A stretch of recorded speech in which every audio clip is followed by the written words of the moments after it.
Hello, everyone. Yes, welcome back. This is the largest leak in British political history, part 2. Please like, share, subscribe, and do all of that stuff. And put stuff in the comments if you have any comments. Perhaps you have some answers to the questions we're going to be asking and the things we're going to be talking about. Yes, so if you did watch part 1, which is already up, we were talking about the Aljazeera Labour Leak's files, the biggest leak of British political history, where they showed and looked at various things that have happened in the Labour Party. So all sorts of dirty tricks and tactics, the involvement of the Israeli state, lies, smear campaigns, allegations of anti-Semitism, all sorts of things which we discussed in part 1. And we are now going to part 2, where we're going to talk about the remaining episode, which we didn't cover last week, which is the hierarchy, and the smaller episode, the spying game. So those are the 2 videos we're going to be talking about, as well as some other stuff then when we get onto this idea of a controlled left and how what we saw with Labour, how that relates to some of the politics in America, particularly with Bernie Sanders, a socialist trying to take over or move a party like the Democratic Party left in the same way that Corbyn was perhaps trying to move a party like the Labour Party to the left. So yeah, Chris, anything you want to just mention before we get into the actual bits and parts of the videos? Obviously, with what you just said there, comparing it Corbyn to Sanders, it is very much the same tactic. Now, in the space of since last episode, I've been watching a bit of a TV show that apparently came from a book called A Very British Coup, and I just thought how amazing it is that how old these tactics are. Now, if anyone's ever heard of this book, it's about it's a work of fiction about a guy called Harry Perkins who becomes leader of the Labour Party in the 70s, and he withdraws Britain from NATO and commits to nuclear disarmament.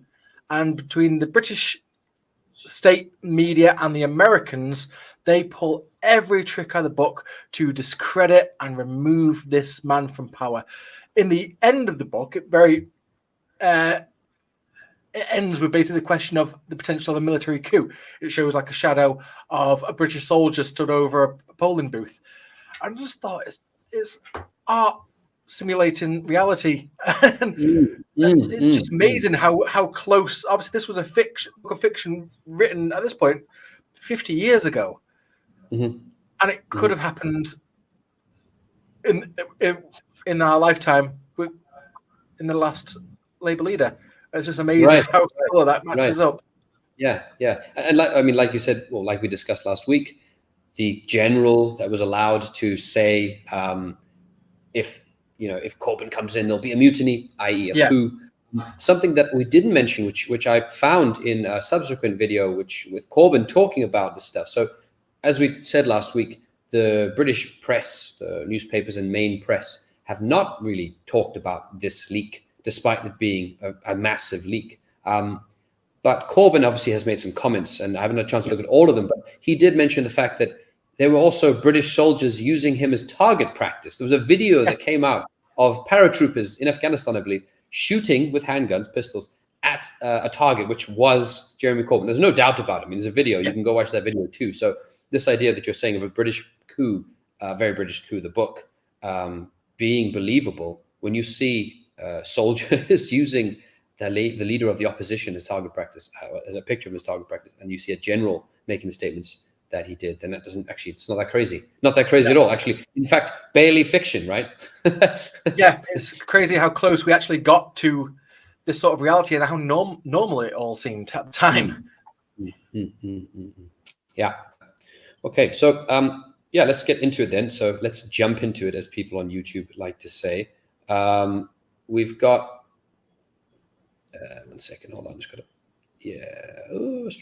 okay, cool. Okay, this is different. Sorry, I've had to update my computer, so everything is now different. Hold on, we'll allow that. Okay. Okay. Yeah, there we go. So the first thing we're going to talk about is the hierarchy, which is the 3rd episode in the series. So the series is quite long. Each episode is about an hour and a half. This is the 3rd one, and just going to play a small clip here. How British democracy, known as the mother of parliaments, is being undermined by spying and dirty tricks. No one would expect that a political party would associate themselves with the whole-scale hacking of the press. It looks like somebody is constantly monitoring me, where I'm going and where my car is parked and where my children is going. It just stinks to high heaven what they're doing in the background. Okay, so yeah, this is some of the stuff that this episode covers. Okay, so they're talking about the hacking of the press by the party. They're talking about also some of the racism when new constituencies tried to join, or new members in an old constituency tried to join, and these guys were Muslim, and this was a big problem for the establishment. Okay, so yeah, the first sort of timestamp I have, I'm going to be mindful now because my sharing system is not at all the way it was before. So I'm just going to have to just do something quickly. But yeah, Chris, so I assume you've also seen this one, right? Yes. Yes. Okay. Obviously, last time, I don't want to fall in the same pit of having to tell these sort of people, I told you so. Yes. But it does feel like that her line there, nobody would have ever thought they would hack the press. So, well, we would have thought that, and we did think that. And I think a lot of our viewers will also be more than aware of the lengths they can and will go. So it's nice that they've caught up with us. Yeah, again, it's nice to have the fresh example and the fresh proof that this is what they will do and what they would get up to in order to stay in power. Just a quick one here, showing again Jeremy Corbyn in, I believe, the 80s, protesting against apartheid. So this is the person that they tried to convince everyone is a racist or is an anti-Semite. Yeah. He was a lifelong anti-racist campaigner and a champion of Palestinian rights. He challenged established politicians in his own party and the bureaucracy that was meant to serve him. Since Jeremy Corbyn was elected in... Okay, so yeah, just to give a recap there of who he is and what he did. Let me jump ahead then to my next timestamp. So yeah, before we go to the actual timestamp, yeah, so this thing starts, of course, talking about how there was lots of racism within the Labour Party. So they talked about obviously anti-black racism. So one of the councillors who went to Oxford talks about how she was no longer seen as being really black because she was too educated, and you know how black people in the party are seen as only being truly black if they're sort of poor or uneducated or something like that. And she explains that in the first sort of parts of this documentary. And also they give these examples of how you know, a person of color would be in a position, quite a high position, and then be offered a new role, which on closer inspection would be a cut in pay, and then to become basically someone's assistant. So a demotion in effect, and a side sort of stepping. And they explained, you know, a number of people explained these kinds of things and how they take part, happen in the party, this racism within the party. Okay. So yeah, let's go ahead straight to then the hierarchy of racism. So the first, nice, we've got a comment there, Chris. We've got 3 girls in our city. Wonderful, wonderful. That's one of the comments from someone watching this right now. Okay, so then, all right. Oh, fantastic! So yeah, right. the next timestamp is over here. Okay. Yeah, the internet is a wild place. So yeah, this is the next one where they start talking about this hierarchy of racism, and this is all tied to something called the Ford Report, which I think will be explained in this one here. Okay, cool. Yeah, let's go for this one here. Okay. Okay.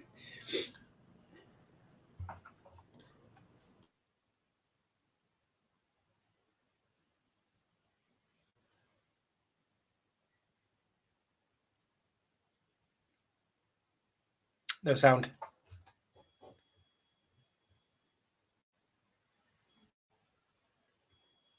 Okay. Go back a bit, sorry. It's a new system. The Ford Report also describes a hierarchy of racism. The party's more recent steps to address the problems with anti-Semitism, for for example, have not been matched by a commitment to tackle other forms of racism. When I would speak to my peers and the superiors about why we're not tackling Islamophobia and anti-Black racism with the same ferocity as we were with anti-Semitism, the response was always, anti-Semitism is the organization's priority. As soon as an email would come in from the Jewish Chronicle, I would be told to stay behind and act on that case, even if it was just to suspend the member without even sending them questions, just so we can go back to the Jewish Chronicle and say, we've suspended this member. Other forms of discrimination do not result in automatic suspension. When we'd get lists from the Labour Muslim Network, they would often sit in the complaints centre for a while or in the complaints inbox. We weren't ever instructed to work on those immediately. One complaint under investigation concerns party member Martin Bridgman. He has shared several Islamophobic social media posts. The particular depiction of the Prophet Muhammad as a paedophile is something which the long-held Islamophobic trope. And it's been used over centuries to suggest that there's something very like us about Muslim and Muslim men in particular. Okay, so yeah, I'll stop there for now. So yeah, Chris, a hierarchy of racism. So as she says there, if a complaint of anti-Semitism came in from the Jewish Chronicle, instant suspension, no questions asked. And if there were complaints of Islamophobia, it would kind of just sit in the inbox for a while. Thoughts on that? So with racism and the way it's dealt with or not dealt with, the tide sort of turn in not just British establishment, but a lot of nations, depending on what's politically important at the moment. With institutional Black racism, you'd get a lot of that in the media at its peak, as along with Irish racism, say in the 70s, when it was politically convenient to do so. As the enemy changes, the target of the racism does.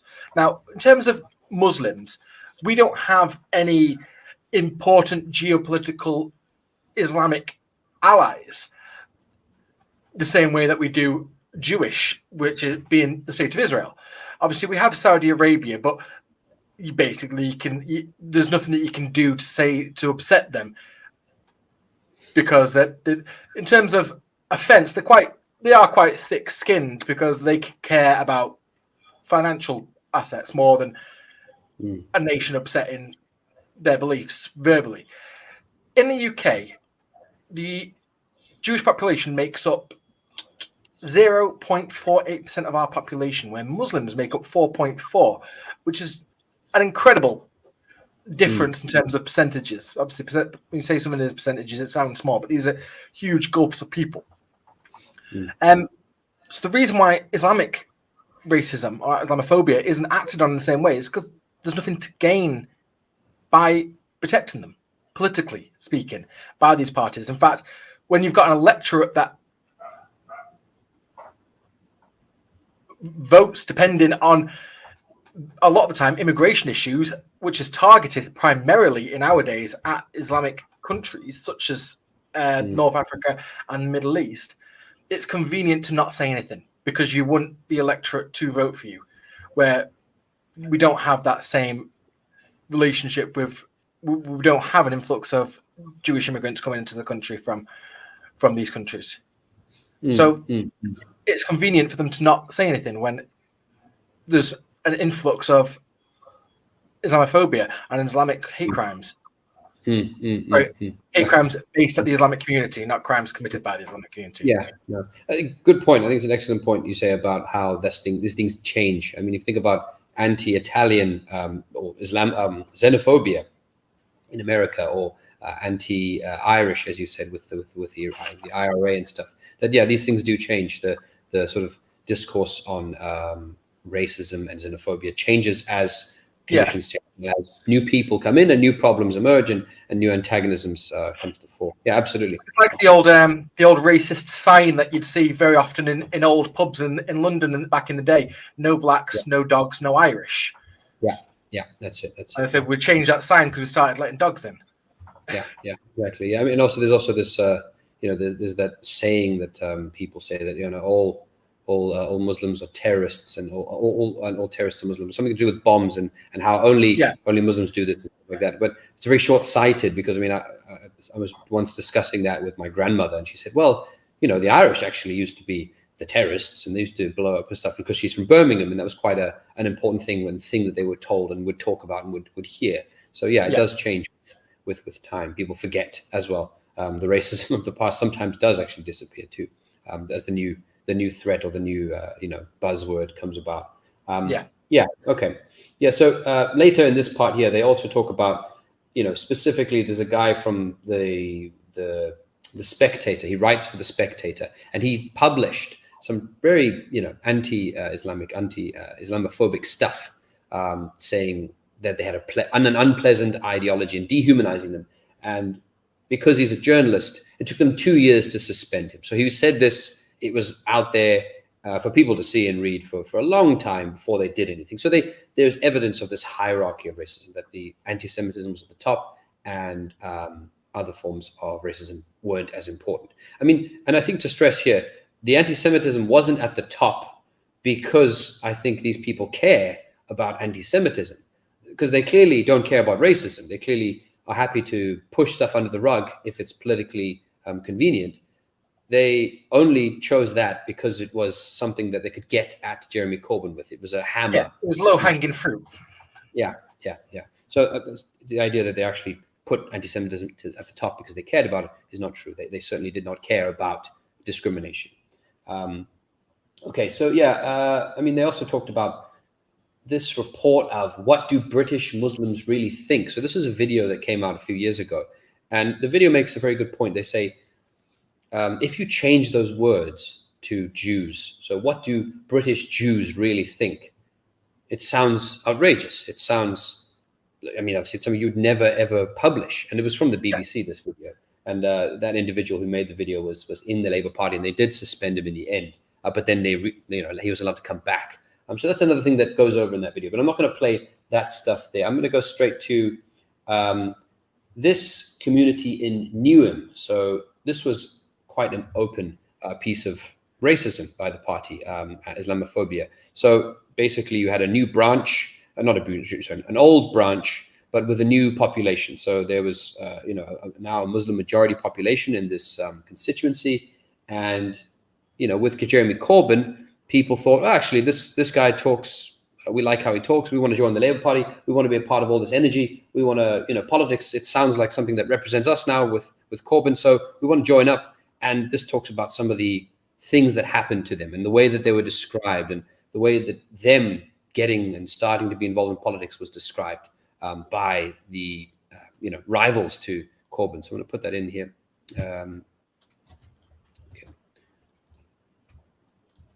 Explicitly that he fears Newham is being infiltrated by a number of Pakistani men. Something that I saw as clear-cut Islamophobia. The word infiltrate is quite a loaded term, especially when you're talking about a group of Muslims who are trying to engage within politics. It's shocking to use the word infiltrate. It's othering, it's putting people outside of the mainstream. It's very symptomatic that somebody who's working full-time for the Labour Party would see people who wanted to join as infiltrators. I think that's quite disgraceful and says a huge amount about their level of consciousness around race. So jump ahead quickly. This is the councillor, this individual over here, who, he experienced lots of the anti-Islamophobic racism. So let's take a look at this. Was also accused of undermining Mayor Wales. When we joined the Labour Party, we believed in fairness and the definition of the Labour Party, and this is totally going against the Labour Party. The attitude towards Tahir and Mahmood was that they were dangerous, that they had their own agenda, and that they were carrying out communal politics. Muslim men on a mission to destroy the Labour Party. And then jumped ahead to the dossier. So they made a dossier, which this is really, damning, the kind of stuff that you're going to hear right now. So play that. That was included in such a dossier.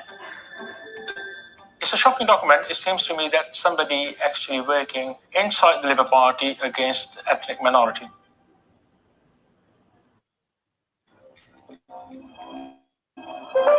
The dossier contains private information about the lives and activities of Muslim members and their families. We have redacted this information.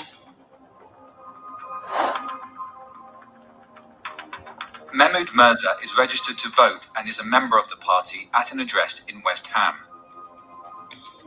There is clear evidence that Mahmoud Mirza, his wife, and children live in East Ham. One of his children attends the nearby academy, and the other a local primary school. His car, license number, has been parked on several occasions near to... It looks like somebody is constantly monitoring me. They have got all the information about me, what I do, where I go, where my children goes, where I work, how many properties I have, how many tenants live in my property, and how many are the member of the Labour Party. Yeah, so Chris, thoughts on that? So this is the sort of surveillance that you'd expect to be carried out on criminals. This by police, by authority, not by your own party. Now, some of that you can say is easy to check online. We could check it from here, such as, oh, he's registered there. Now, I've ran in election. I know that I can only run in the areas that I live. So that be itself. But to then say, oh, but you're regularly parking your car. And at this point, this sounds like you've been spying on this person for quite some time to be able to tell that. It's no, 100%. Crossing the line. It seems like you already had a motive. Like the mission objective originally was go and find something, not find out if they're clean or not. Find something and don't come back until you have something to discredit this person, no matter what it is. Yeah, mate. I think you're right in describing this as spying. I mean, this is intelligence work. And as you said, a member of your own party. These probably also would have been in the same constituency. So it does also again show you the rivalry and the level of dirty tricks and dirty tactics, but dirty politics that, supposed comrades are supposed to be, working together and trying to achieve things together and trying to, improve the conditions of their community or whatever. And this is the kind of that they have. But the specific thing for me then is just also some of it is completely not even relevant. So sure, okay, if you're suspicious about what's happening and this group is doing something suspicious, okay, I guess you observe them and whatever. But why would you track where their kids go to school? Why would you share that information? And this also comes up later about data. So the kind of data that this member gathered and then gave to other people who are in their camp, they then took it and shared it to all sorts of people. And there's a huge data breach. I mean, it's not a very exciting point, data breach, but data law. But it's a real fact. There's a legal element to it, and there's also a safety element to it because those are real kids. It's someone's house. It's someone's.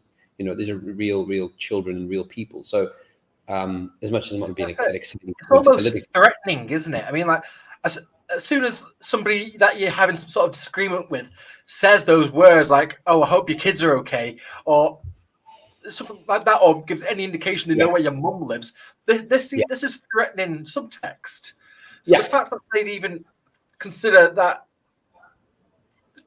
we've been tailing your kids, that's quite dark in itself. Yeah, 100%. Yeah, it's sinister at that point, and then, how can you then feel comfortable in this party knowing that they see you as infiltrating? I'm not going to play all of the stuff they said, but there's some of the other words that they had that it was a takeover, that they were infiltrating, that they were colluding, and there's some graphs where they where they show the number of Muslim men and which type of Muslim men. They've got Pakistani and Gujarati and all the different ethnicities, and they were counting how many there were. And it was and is a terrifying sort of thing that they were trying to do, this plotting against their supposed just members. to focus in as well on that word infiltrator, because words are important, and when you're writing things like this, nothing gets used accidentally. When you're saying things, you're saying it to dog whistle to the person reading it. An infiltrator is a very important one, especially in this sort of political context. Obviously, we know about this sort of historical usage, Nazi Germany using the term against Jews or as infiltrators into Germany to corrupt people. Also, in Israel itself, it is something that's quite often used. Now, I don't know if a lot of people realize this, but in Israel, one of the biggest countries with the Jewish population is Ethiopia. A huge population of Ethiopian Jews. Of course, these aren't white. But when they listen to the Israeli propaganda that Israel is the home of the Jews, so they listen to that and they believe that, they go to Israel expecting to be welcomed as any white Jew would be. They get called by the Israeli media infiltrators, and they're not allowed in. They're not given the same automatic citizenship that a white Jew, that even a non-biological Jew would. I have to put that in air quotes because it's iffy whether that even is a thing that exists. For instance, if me or yourself was to convert to Judaism tomorrow, we'd have more automatic rights to citizenship in Israel than an Ethiopian Jew would, on account of our skin color. Yeah. You're right about the language and this thing about the right types of Jews going to Israel and the sort of undesirable Jews apparently. Yeah. Okay. So there was a description from Osborne, the sort of journalist who took part in this thing, the Daily Telegraph, former political chief editor. And I'm not going to play it, but he sort of said that when he read the descriptions of what these guys had said and how they were describing what was going on, and it also, he talks about the broadest stuff, so this, grooming gangs and all sorts of stuff. He said, his words were, it looks like something from basically a far-right American group. So you're talking about the kind of language that, the Ku Klux Klan or some neo-Nazi group in America, some group like that would use to describe how the Muslims are operating and infiltrating and what they're doing, and they're conniving in the shadows and this kind of stuff. So those are his words, that they were, the words of something he would expect from a far-right American group. I'm going to jump ahead to what happens then. So all of this, all of this data is collected, and these guys are treated in a certain way, and these infiltrating, and they call they notify people that, there's a gathering of Pakistani men outside of our office, suspicious. Meanwhile, it was their members. It was people trying to take part in the process. So again, they would never say there's a gathering of Jews outside, regardless whether they're part of the party or not. Yeah. That's exactly it, mate. That's it. So I'm just going to jump ahead to this one. Okay. 7. Okay.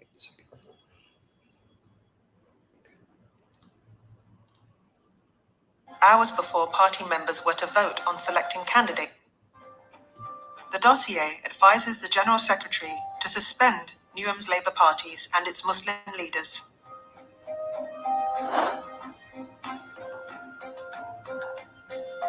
Only a rigorous process of this sort will clean up the membership of both constituency Labour parties in Newham. Within weeks, Mahmoud Mirza is suspended, hours before party members were to vote on selecting candidates for local councils.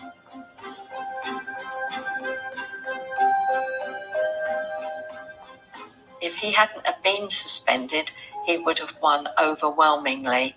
So it's dirty tricks. Suspend him at when there's no... Yeah. Obviously, did you see his T-shirt? Yes, I saw that. Che Guevara T-shirt. It wasn't Che Guevara. It was Jeremy Corbyn. Oh, okay. Okay. It's Jeremy Corbyn. It had the silhouette of Che Guevara with... So, just I want to point that out, because obviously what they're doing here, we pointed this out in the last episode as well. And this is something that even sort of the famous historical purges of say, the Soviet Union. You never even heard the Soviet Union purging entire branches. And this is literally like, this goes a step above targeting particular individuals. It's like, oh, that entire branch is too left-wing, too radical, get rid of them. Do anything to discredit them. They've all been infiltrated by what they want to say is socialists, but they're using anything. For some reason, Pakistani men is a much more acceptable reason for them than just saying, honestly, that we're getting rid of socialists, we're getting rid of anybody who is going to threaten the incoming Labour leader and his centralist sort of agenda, which is what Keir Starmer has done since he's been in. This very obvious shift to the centre that we've seen. And it's been laid the groundwork for these actions of purging anybody who's likely to oppose them politically or not vote for them. Yeah, absolutely. Like you said, they kicked out and just used the rules in any way they could to get rid of individuals or even entire branches. I mean, it's crazy that they did this with a number of branches. So as I'll give a summary end of how many branches went through this process that we know of. So stuff that they mentioned a bit further then after this is how obviously talking about the data stuff, that there were a number of people in the Al Jazeera section that said this. They very strongly believed that this is they were breaking the law by collecting this data, then sharing it, and then later also Mahmoud, the guy they kicked out, asked for the data. So you under GDPR, sorry. You can ask for any data that is kept on you by an organization, and they have to give it to you. He's been waiting for 2 years and he still hasn't got it. So there's most definitely something not legal about how they keep this data and how they collect it. Yeah, definitely. What's the nature of what they have. So then when it comes back to, the episode goes back to, racism and whatnot. And there's an interesting clip where one of the black councillor who had been educated in Oxford tried to vote for Jeremy Corbyn or a Jeremy Corbyn candidate and try to oust a sitting councillor who was also black. And there was a huge uproar, and she, the pro-centrist, the pro-Starmer sitting councillor, then started using the language of anti-racism, sort of saying that she was now a racist, she was now uncomradely, and this was all this language of liberation and language of progressivism to use to beat the other councillor who dared to try and put herself forward, or a Jeremy Corbyn pro sort of person in that council and challenging someone else. So that was something else that they mentioned. But I'm going to jump ahead to the BLM stuff. So Black Lives Matter. So this episode is a lot about racism and how race is actually used by the opponents to Jeremy Corbyn, the Starmerites, if you want to use that word. So I'm going to jump ahead to this moment. Start talking about the Blairites. Yeah, the new Blairites. New Blair, not even New Labour, New Blair.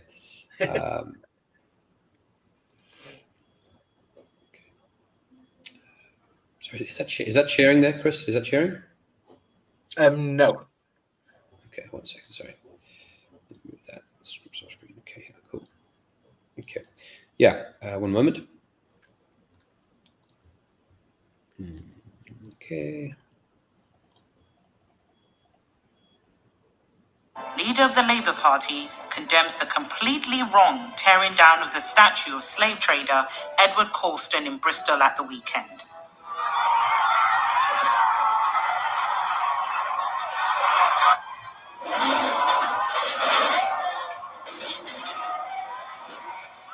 I see Keir Starmer as a man who has absolutely no political integrity. But it's like, what do I need to say? We've taken the temperature that everybody in this country is against the Colston statue being dropped. So therefore, it doesn't matter whether I think it's right or wrong, I need to take a position that it's wrong, because that was what will get me elected. Yeah, so there we go. This is how racism, and those kinds of issues are just used. So, as she said, take the temperature, right? How do we say this in the right way in order to get the most votes? So, what we'll do is we'll support BLM and support, fighting against police brutality and all kinds of stuff, but we won't say the statue was terrible and should have been torn down. We're not going to touch that. Don't touch that. Say this. Don't touch that. And all of that is it's literally having your cake and eating it, isn't it? We said this in the last episode, that when it comes to Keir Starmer, he doesn't believe or stand for anything. He stands for winning, and that's it. He will literally say or do anything, and that's a lot of, like what we said earlier, regarding the under-reporting of Islamophobia. Because, again, like she just quotes her, he's checked the temperature and found that the British public in large is okay with it. It doesn't mind Islamophobia. So it's not going to stand in the way of it. We've seen it with the strikes, that he will not even support the railway workers striking. So he's doing everything that he can to be that centralist, safe pair of hands, to let the establishment know that he's not going to rock the boat. He's not going to change anything. He's not going to do anything. And that seems to be the strategy of getting into power. And it does seem to be working. Just to divert a little bit. So Labour had their conference a couple of weeks ago. And it was a BBC article that Keir Starmer is going to quote Tony Blair in his pitch for power. The fact that he sat down and decided that's what he's going to do is an incredible dog whistle, because obviously for the Tories who, or not Tory supporters, but normal working class people who've been voting Tory because they hate the Corbyn, really. And even before Corbyn, Ed Miliband, where the papers were calling him Red Ed because his dad was a communist. But they're trying to win those sort of centralist members back, and the last Labour leader they can remember liking was Tony Blair. Yeah. Like Margaret Thatcher famously said that one of her greatest achievements was Tony Blair and New Labour. So that's what he's trying to do. I see. No, 100%. I mean, glad you brought up this the red wall. The older Labour voters, because that's exactly what we're going to go into next. Because talking about having no values and having no principles and checking the temperature, there's a really, and actually specific, talking about dog whistles. I mean, I don't usually like this term dog whistle because it can get a bit iffy as to what someone actually does mean and stuff. But I do think that dog whistles do exist, and this is a good example of one that is, definitely not. Well, I'm not going to spoil it here. You can see what the man says. Okay, so this is talking about their approach and how they're going to get back the red wall voters. So if you don't know what the red wall voters are, it's Labour voters in the north. It was always called the red wall because it was unbreakable. They would never stop voting Labour, and all of a sudden these voters were lost. I would say primarily because of Brexit, not because of Corbyn, but they were lost nonetheless in 2019, if I'm not mistaken. So this is Keir Starmer and some individual, I think a consultant or someone, talking about how they're going to get the red wall voters back. But we do that. Thank you.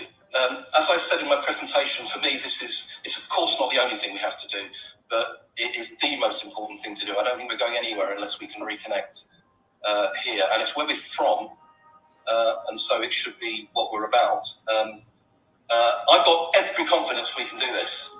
Okay. Yeah, there you go. So I don't know, Chris, what are your thoughts on that? It's about where we're from, and it should be it's about what we're about. Where I'm from, I'm not sure about him. I don't think he's ever set foot in an estate where I was born. I don't think he'd fit in quite as well. Like he's the epitome of a sort of silver spoon. But he is right in terms of this definition of the red wall. And I think you've said it in the past in terms of like home ownership. Tories tends to be home owners, where Labour supporters tend to be renters. This is class. This is what we're talking about when we decide realizing who's voting for what party. I remember when Grenfell disaster happened. I can't remember what Tory MP said it, but somebody flippantly said, "Well, it was just a bunch of Labour supporters who went up in flames," and it's sort of like a peek behind the curtain to the way these people think. And of course, it is. All Starmer needs to do to win back the red wall is not do anything, because the Tories are sort of imploding themselves anyway. Right. At the moment, if there was an election right now, Labour are 30 points ahead to win. Yeah. No, you're absolutely right. I mean, I think actually someone made a great meme. They were like, if Starmer won the election now, it would be like winning the Great British Bake Off with a packet of 2-minute noodles. It's utter chaos. So yeah, all they need to do is just steer straight and avoid stuff like this. But luckily, Aljazeera just with some truth. But it's interesting, like you've said at the beginning, that this isn't being discussed on the British media. Like, Al Jazeera is a huge network. It's not a foreign network that's been attacked and discredited in recent years to the same degree as, say, RT or Press TV has. Al Jazeera, it comes from Dubai. It wins international awards. It's generally recognised as a reputable source. I know they've been attacked in the past, where they had officers in Baghdad during Saddam Hussein, and they accused it of towing the Ba'athist line in the past. Those days have gone. But still, the media, the BBC, are all choosing to ignore it.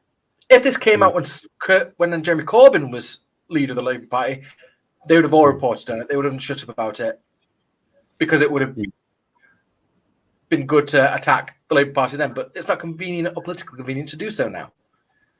Even the Tories, not hearing the Tories say anything about it in Parliament during the Prime Minister's questions. Why not? Why is nobody standing up and out that this report's come in to discredit their opponent? Because not only does it discredit their opponent, it actually makes the previous leader look good, and that's not worth them doing. No, you're absolutely right. That's a very good point. That the fact the opposition, the incumbents, the Tories have not mentioned this either. They clearly don't see the. I don't know why they've not used that. I mean, but because there's no gain to do so.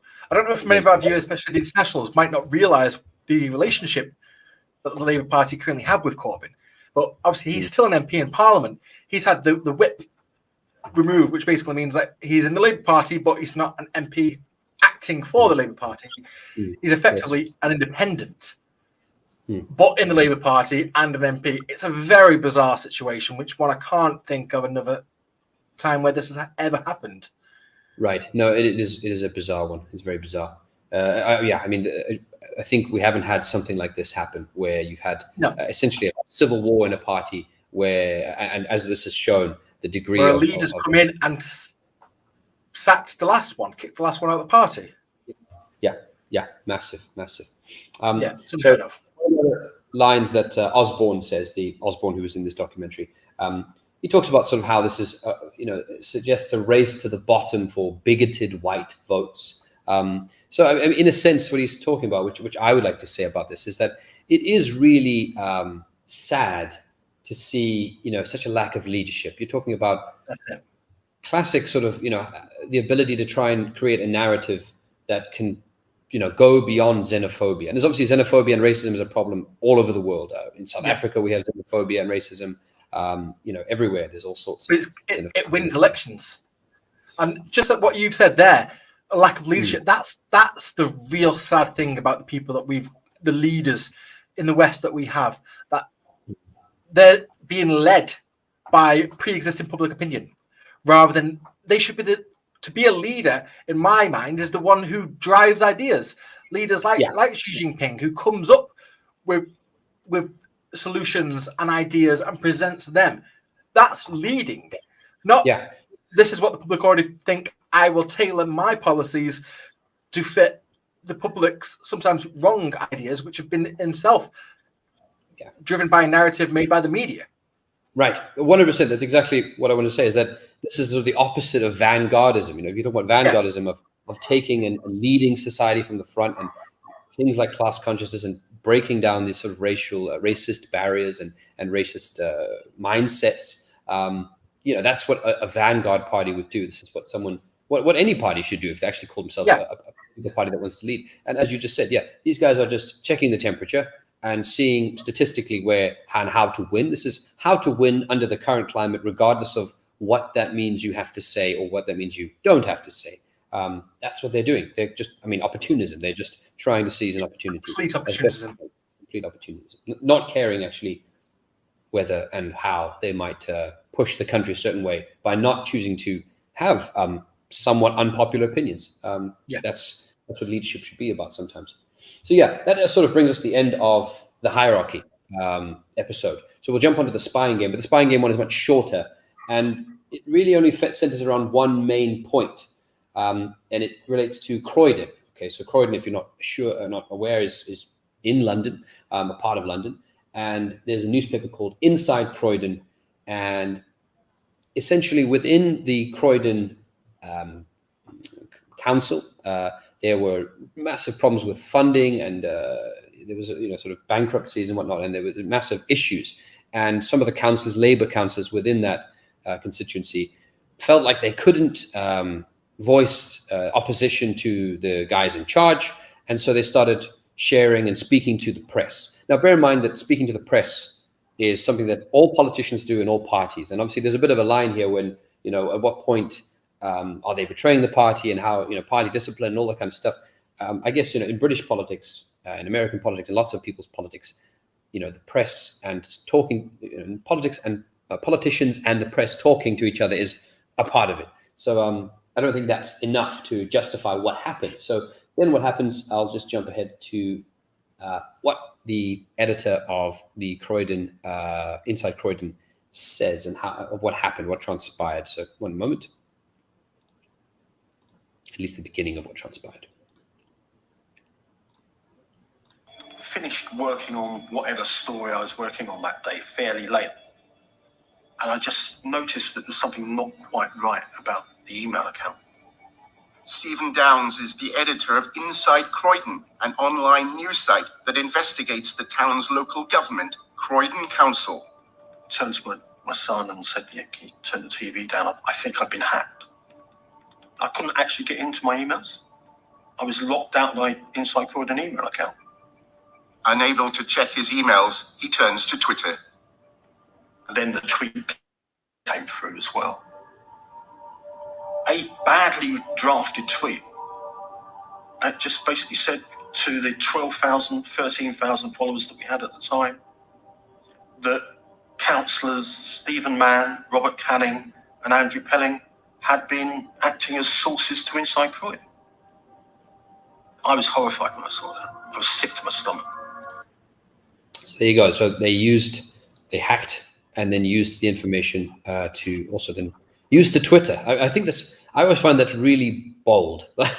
So, not only are they hacking and stealing all this information and doing stuff that we'll explain in a bit, but just going onto the Twitter, going and firing off a random tweet to everyone. That's I just thought that was quite crazy, actually. You'll see that they're a bit worse. They're a bit sloppier later on. But thoughts on that, Chris? Yeah, it is sort of a lazy tactic, isn't it? But it's so effective. We pointed this out in the last episode where there was a councillor who they accused him of, being a paedophile online. And as soon as the rumour goes out, you just can't defend against it. Yeah. No, yeah, right, exactly. So, it's very difficult to walk back from that kind of thing. So we've got a question here actually from someone. What do you guys think of party cooperation to overcome FPTP's duopoly like in France? Sorry, FPTPs? I'm just not sure. You got that one, Chris? Yeah, I'm not sure what the acronym is. Duopoly. So, you might have to help us with what you... First past the post. First past the post. Okay, I've got you. Of course. Okay. Wow. Okay, that's quite a question. I've heard this conversation before. In terms of changing how elections are decided. First past the post. Got you. So if you're not aware with what first past the post means, it means that you have a post a certain number of votes, and the first party to go beyond that then wins the election. And if alternatively you actually count the total and you work with totals, and then you have a distribution based on the actual totals rather than giving all of the votes to one candidate. I think that's a correct understanding of first past the post. So that would then give, if you got 10% of the vote in a constituency, then you could have 10% of the seats, 10% of the power, rather than 100% of the power going to one party. I've heard this thing discussed. I don't know, Chris, do you have any thoughts on this? I think it's always a double-edged sword, isn't it? Obviously, this has caused this monopoly of power in the UK and in America, where there are two-party systems and have been for so long. I mean, like, obviously, when you go back 100 years, it was Conservative and the Liberal Party. Before that, it was Conservative. There's always been two due to this system. When you look at some countries that don't have it, such as like Israel, you tend to get a lot of countries that end up with more coalitions than we do, and then themselves can be incredibly difficult to sort of govern with. So I think it is a double-edged sword, I think. Yeah, I mean, it would certainly assist with breaking a monopoly of the duopoly. So how two parties can dominate because they have so much wealth and so much campaigning power and whatnot, that you could still have then some representation, some votes. Again, though, it doesn't really address the effect that money and power has on this system. So a bourgeois democracy, even with first past the post, you'd still have the overwhelming power that certain interests have in campaigning. So yeah, sure, FPTP is a step, it's an improvement, but you also need to think about things like campaigning limits and sort of money for money in politics. Yeah. You have to think and guarantee. Yeah, so spending limits and then guaranteed budgets for smaller parties, because at the end of the day, money wins. Campaigns, adverts, songs, newspapers, all of that stuff costs money. And sure, okay, you can get 5%, 5 seats if you get those 5 seats in votes. However, that still doesn't mean you can pass legislation, and that also still doesn't mean that you can form a majority. Necessarily, the powerful parties will still do that. So in France, especially as a grassroots party. So even in the UK, where there are newer parties that have now sort of joined the monopoly party, say in Scotland, the SNP, which in the scheme of things is relatively new. I think it was only really from the 90s onwards where they start getting any sort of traction. But that was a tremendous amount of money by some very rich people in Scotland who poured that money in. If this was sort of a genuine socialist party, they would have had the funding to do so. Sort of a similar situation where you're looking regionally in Catalonia, in Spain. You have the exact same thing that almost mirrors the SNP sort of rise.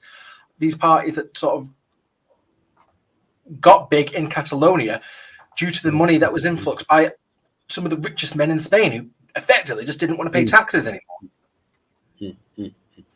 Okay, cool. I think we've had a good little side show there with first past post, but it's inaccurate. It's an appropriate question because it is very much how we're stuck in a two-party system and how Labour, one of those two parties, is, I don't know, a criminal, lying, backwards, undemocratic mess. So yeah, certainly a very appropriate question. So no worries. Thank you for asking. So yes, going back to where we were, they hacked the journalist's emails, tweeted on his Twitter. Then they spoke a lot in this episode. Again, I'm not going to play everything about how this information was then passed around. And one of the councillors, one of the anti-Corbynites says, I'm not sure if we can use this, but I feel compelled. It's in the public interest. And then they'll share it around and it's then, shared to all sorts of people. Again, data protection stuff comes up.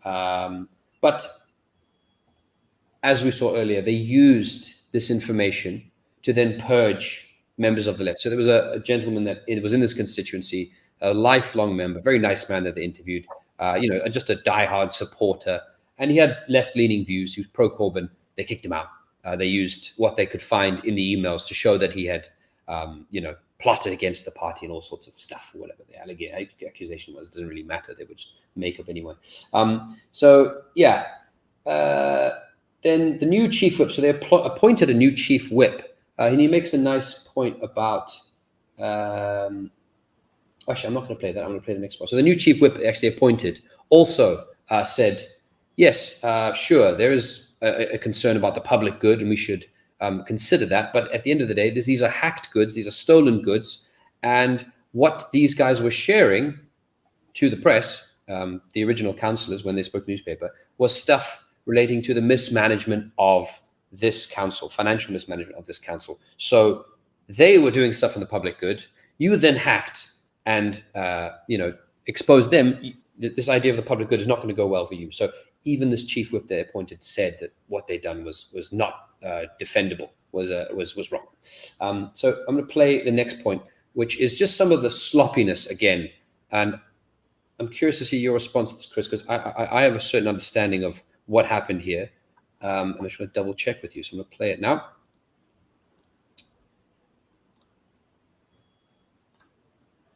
Inside Croydon, the story was not over yet. In the next day or two, some quite strange things happened to some of the people that I emailed. In that if they responded to me, they were getting automatic responses from the leader of the Labour group to say that their email had been blind carbon copied to them as well. Okay, so my understanding of that is they would email him and it would arrive in his inbox. The person who sent the email would then get what I understand to be an automatic reply from the leader. So that thing, for example, hello, Councillor John has received your email. He's not in the office today. They were receiving that, is my understanding of that. Is that, do you get the same meaning from that? Yeah, so the person who's hacked has basically just forgotten to take the automated response off. So they've put themselves on as a CC on the email list without him realizing. If they'd taken a few moments to just take off their automated responses, then it wouldn't have been obvious that they'd done so. Yeah. So not only are they deceiving, but they're stupid about it as well. They're just very careless. Just showing again some of the shoddiness that we've seen on various elements of this stuff. Just some stuff in the open, using lies, the tweet thing, and then also this. Just if you emailed him, you got an email back from the Labour leader saying, "Oh, we've received your email. I'm not in the office today." You shouldn't be in the office anyway. This isn't your office. Anyway, so and then they finished that film, the spying game episode, with a question, basically. If these guys, Keir Starmer and all of his friends and supporters in the Labour Party, if they get into power and they're willing to do this to get there and are willing to spy and hack and cheat and lie and follow people's kids, what are they going to do when they get into power? That's it, isn't it? Good question. Yeah. And I've often pointed this question out to, especially to my partner, in the way things are going at the moment with the situation in Ukraine. When you look at what's going on in Ukraine, obviously I don't want to sidetrack the conversation too much into that direction, but with what Zelensky is doing to his opposition over there and how that's sort of been normalized to treat, how long till we're treated as traitors in the UK? How long till voices like ours who speak against the system at the moment, we're not sort of being pretentious, and we know we're not a huge channel. We're not got a huge audience. We're not a threat. I'd love to be able to pretend one day we will be a threat, but at what point do they clamp down on us? Yeah, 100%. I agree. I agree with you. There's the quote, first they came for the communists, first they came for the Corbynites, and I was quiet. And they came for etc. etc. etc. You get the joke. But it's also again very concerning. Yeah, what would they do when you're the target, when you're next? So before I give the recap on the sort of, well, actually, I will give that recap now. Sorry. Yeah. So in summary, all the stuff that was raised. So I'm not going to go through. It's not going to be a long list. But this is the short list of what, amongst other things, were raised in these leaks. So one of the boroughs in Liverpool where they made the false allegations of homophobic attacks and then suspended the whole borough. The utter lies of spitting and further attacks at anti-Semitism they made up in Brighton to overturn the left-wing group that had won the majority. The party is still aiming to overturn that result. Then the direct involvement of Israeli intelligence agents in certain structures of the Labour Party. Then the bizarre relationship between the Zionists and far-right organizations such as the EDL. The role that the BBC specifically played in broadcasting false events and false narratives against Jeremy Corbyn. Obviously, other newspapers were involved too. The insane idea that Jeremy Corbyn was anti-Semitic, and then, of course, kicking out countless Jewish people and accusing them of being anti-Semitic. The sort of utterly plastic values that Labour holds under Starmer, where they, wave the flag of BLM, or whatever convenient moment or movement is happening at the time. So that they almost instantly regretted doing that, didn't they? Yeah, they did. Of course, no imagination when how to attract new voters, no vanguard, no boldness to lead, no boldness to break down problematic political trends. Then the characterizing of a Muslim majority borough as an infiltration and a takeover, tracking rivals in the party and following their kids, keeping and sharing all sorts of data that they definitely should not have, hacking the press, or sort of almost reverse Watergate style, sort of anti-Assange style, and then also just doing shoddy spy work. But those are the two things I was going to finish off with, is that their kinds of actions with the press were basically the opposite of Assange.